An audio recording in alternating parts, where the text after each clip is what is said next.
রাজধানীর ফার্মগেটে মেট্রো রেলের পিলার থেকে বেয়ারিং প্যাড পড়ে এক পথচারী নিহত হয়েছেন।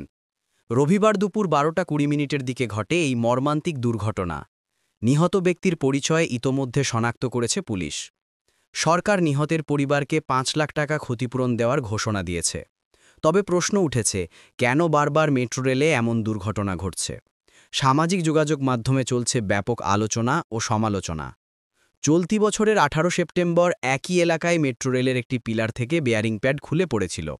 তখন 11 ঘন্টা বন্ধ ছিল ট্রেন চলাচল। সে সময় কোনো হতাহতের ঘটনা ঘটেনি, কিন্তু এবার একই জায়গায় ঘটল এক হৃদয় বিদারক ঘটনা। ফার্মগেটের কৃষিবিদ ইনস্টিটিউশনের সামনে 433 নম্বর পিলার থেকে বেয়ারিং প্যাড পড়ে ঘটনাস্থলেই মৃত্যু হয় এক পথচারীর। আহত হন আরও 2 জন। দুর্ঘটনার পর সাময়িকভাবে বন্ধ রাখা হয় মেট্রো রেল চলাচল।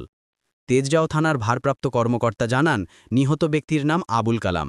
তার গ্রামের বাড়ি শরীয়তপুর জেলার নড়িয়া উপজেলার ঈশ্বরপাটি গ্রামে। তার ব্যাগে থাকা পাসপোর্ট ও অন্যান্য কাগজপত্র দেখে পরিচয় শনাক্ত করা হয়।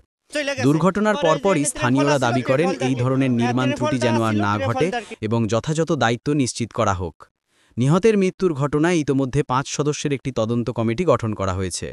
সড়ক পরিবহন ও সেতু মন্ত্রণালয়ের এক উপদেষ্টা জানান, পরবর্তী নির্দেশনা না আসা পর্যন্ত আপাতত দিয়াবাড়ি থেকে আগারগাঁও পর্যন্ত মেট্রো রেল চলবে। তিনি আরও বলেন, এই দুর্ঘটনার কারণ খতিয়ে দেখতে তদন্ত চলছে। যারা দায়ী তাদের চিহ্নিত করে ব্যবস্থা নেওয়া হবে এবং ভবিষ্যতে যেন এ ধরনের ঘটনা আর না ঘটে সে বিষয়ে সুপারিশ করা হবে।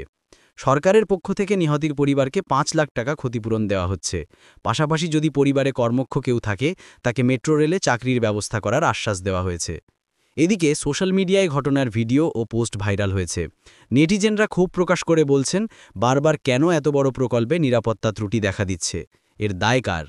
প্রযুক্তি বিশেষজ্ঞদের মতে, বেয়ারিং প্যাড একটি গুরুত্বপূর্ণ অংশ যা ব্রিজ বা উড়ালপথের চাপ মাটিতে সঞ্চালিত করে। প্রতিটি প্যাডের ওজন 140 থেকে 150 কেজি পর্যন্ত হতে পারে।